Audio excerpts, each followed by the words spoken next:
Enough of the theory now. I'm back in Power BI Desktop. Not in our course project though. This is a separate project which you can find attached to this lecture. There is no reason to change the links to the source files here in the data source settings, as we will only stay in the data model.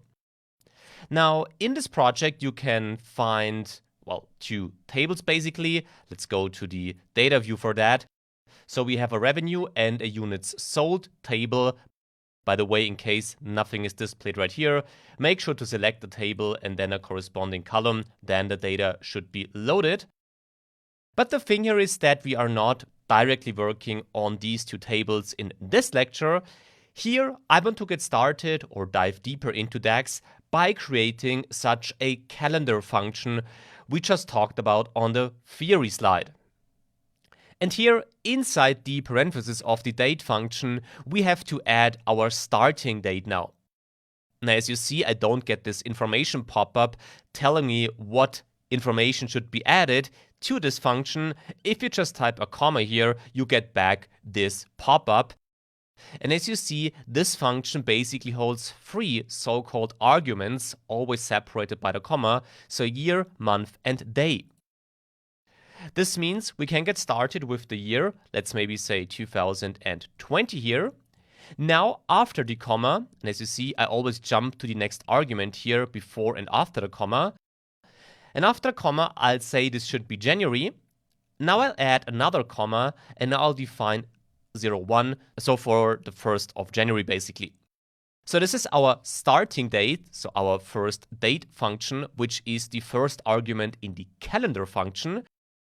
This means after the closing parenthesis of the date function, we are back in the calendar function, and after our first argument, we add a comma to now define the second argument, our end date. And this will again be a date function, so same logic we had before, which again holds year, month, and day. Here I'll go with 2022. December, so 31st. So this is it. Almost, but now our closing parenthesis we used for the calendar function became the closing parenthesis for the date function. Therefore, to make sure this formula works correctly, we also have to add the closing parenthesis for the calendar function.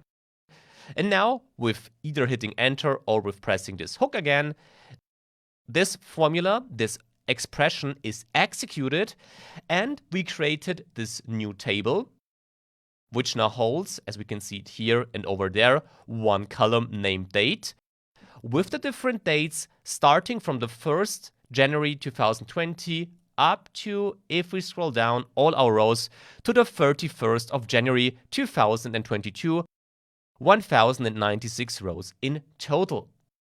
So this is the calendar function and how we can use such a function to create an entirely new table.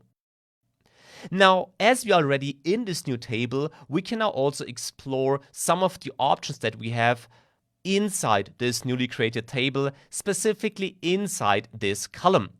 We can now select this column, which we did automatically by pressing it over here in our fields column, and there we are directly navigated to the column tools. Always be careful, the yellow underlined, ribbon is the one you're currently in. So if you go back to the table tools, you can see these right here.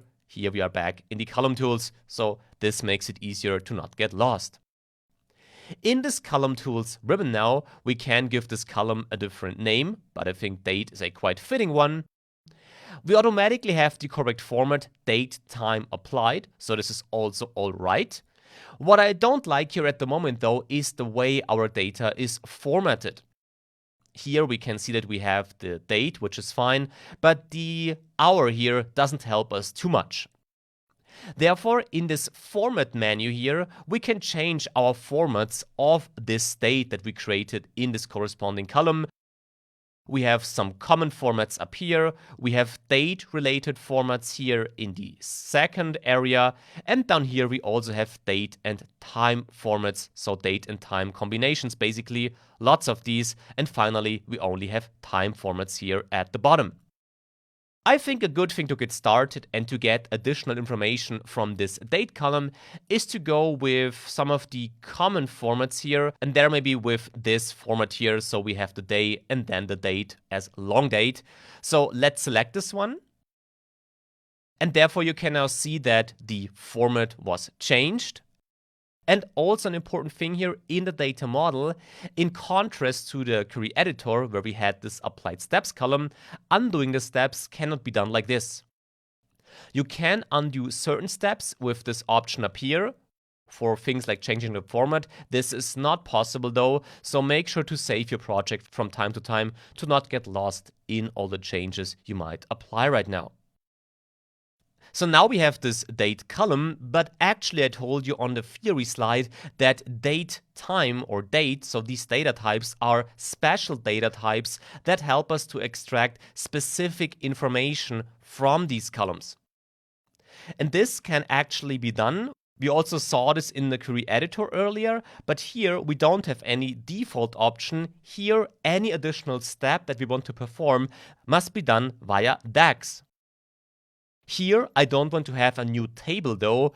I want to have a new column which contains the corresponding quarter of each individual entry here in the date column. For this, I have to leave the column tools of my currently selected column, and I go back to my table tools. There, we used the new table feature a few minutes ago. Now I want to create a new column as a next step.